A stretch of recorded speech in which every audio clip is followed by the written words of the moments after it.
Alors, je vais vous présenter maintenant concrètement comment faire, on va dire, à coût maîtrisé et à performance égale, comment arriver à faire une construction moins chère que le traditionnel, à performance égale. Je vous présente le système bloc coffrant de ma société.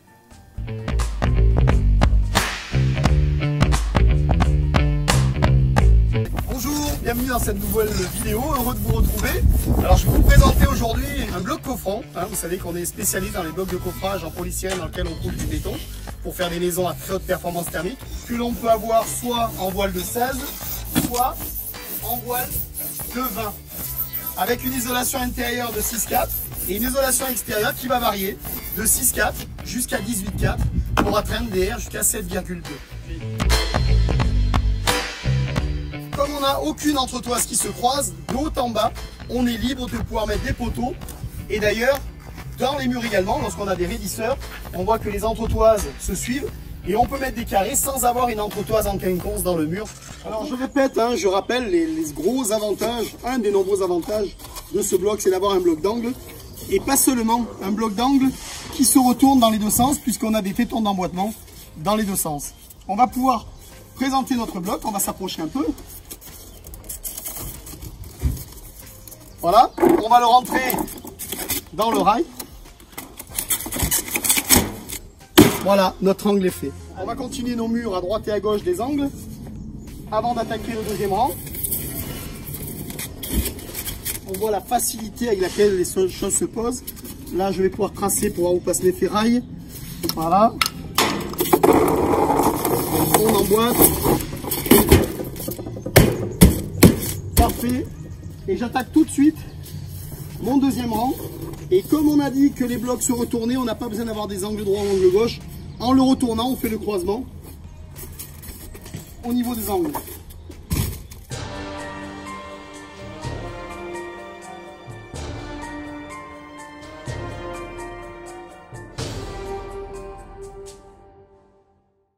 Donc là, on a coupé bien sûr à 45 avec le fil chaud. Et on va maintenant emboîter notre planelle. Et on a aussi une réglette de 5, puisque là on a besoin d'avoir une tranche de dalle, on a une tranche de dalle de 25, on a besoin d'avoir 25 de planelle. Gros avantage du système, c'est qu'on a aussi la réglette de 5, 20 et 5, 25, là on est parfait. On peut vraiment régler notre dalle de 5 en 5 avec ce système de réglettes qui vont de 5, de 10 et de 20. Là, vu qu'on va être dans une zone enterrée, on ferraille tous les rangs de barres, voilà, barres de 8 comme le bureau d'études l'a donné. On va s'approcher un petit peu. Gros avantage, comme on l'a déjà vu dans un vide sanitaire, c'est que simplement on clip tout le long les deux barres horizontales et on aura également des barres verticales. Autre avantage de plus, ce sont les entretoises plastiques. Alors, certains diront oui, ce sont des entretoises plastiques. Je vous avoue, je le disais avant aussi, c'était un argument commercial. Comme vous le voyez actuellement dans l'image au-dessus, on voit là un bâtiment avec 9 étages, fait en Italie. 11. En Italie, on construit énormément avec ce système-là. On est très sismique, il y a beaucoup de ferraillage et on comprend bien qu'une fois que le voile béton est continu, même s'il y a des entretoises plastiques, entre parenthèses, il n'y aura aucune corrosion, ce n'est pas un problème, ça reste un béton banché. Alors l'avantage de ce système, c'est que cette entretoise est prise de chaque côté dans le bloc. Et comme on la voit ici en face intérieure, on n'a plus à mettre, comme pour certains blocs, des cales que l'on doit soit glisser, soit tenir en travers ou glisser dans une rainure. Là, il n'y a plus de cales.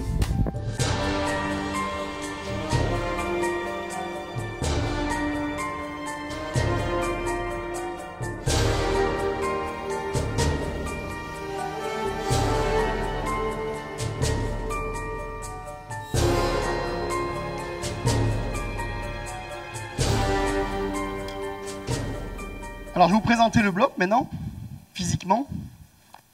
Ça va Fred? Fais gaffe ton dos. Fais gaffe ton dos. Oh. Vous pouvez me le déplacer s'il vous plaît, juste à côté. Vous pouvez me le déplacer, juste à côté. Parce qu'il est un peu lourd. Oh. Oui. Alors, elles font pas de pont thermique. C'est quoi un pont thermique? Un pont thermique. C'est ça. Exactement. vous l'avez dit, est relié d'intérieur à l'extérieur. Là, mon ferraillage est clippé ici à l'intérieur du voile béton. Il faut quand même que je mette de la ferraille. Quand on dit béton armé, c'est armé de ferraille. Par contre, c'est important ce que vous dites quand même, parce que voilà, là il est dedans, j'ai pas de risque, je ne communique pas avec dehors. J'ai toujours mon manteau. Et vous voyez, tout à l'heure, je parlais de planelle, de coffrage de dalle. C'est une paroi à l'extérieur qui fait que quand on vient poser notre dalle, qu'on coule notre dalle, non seulement on arrête le béton de la dalle, mais on n'a pas de pont thermique au niveau de la dalle.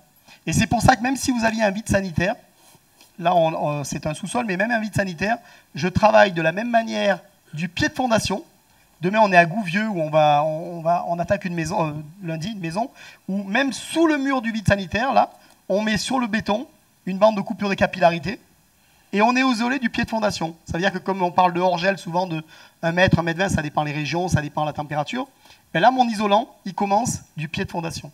C'est-à-dire que j'ai 0 pont thermique. Vous savez, des fois on voit de la condensation où on sent le tour des maisons, on a froid autour, on voit le côté vraiment froid autour des maisons. Cherchez pas, c'est un pont thermique, hein, et forcément ça peut condenser. Donc voilà le produit, ça c'est un bloc d'angle, voilà, et comme il se retourne, il n'y a pas d'angle droit ou d'angle gauche, vu que je peux l'emboîter dans les deux sens, je peux croiser mes murs en faisant un coup d'un côté, un coup de l'autre, et je peux monter comme ça des bâtiments jusqu'à plus de 11 étages. Voilà. À l'intérieur, on a cette entretoise de plastique qui est dedans, qui sert d'écarteur, qui sert à positionner les aciers, qui sert à fixer ce fameux étai tirant-poussant pour régler l'aplomb des murs avant et après coulage, et qui sert aussi à fixer le placo. Et actuellement, on est en train de voir justement pour pouvoir récupérer, pour l'instant c'est fait à 100% de produits recyclés, d'accord, ce produit-là. C'est du polypropylène, et on est en train de voir justement pour récupérer les déchets des grandes surfaces, alors pas trop loin autour de l'usine, pas trop loin parce que sinon on va tomber dans le côté bilan carbone et du coup de matière, de ce qu'on met dans le camion pour aller récupérer. Et on va récupérer les déchets de toutes les grandes surfaces, magasins, plastiques. On va refaire des billes et on fera du polypropylène. On continuera mais avec les déchets des magasins autour de l'usine. Voilà, ça c'est le projet aussi. Est-ce que vous avez des questions sur le produit qui est là déjà?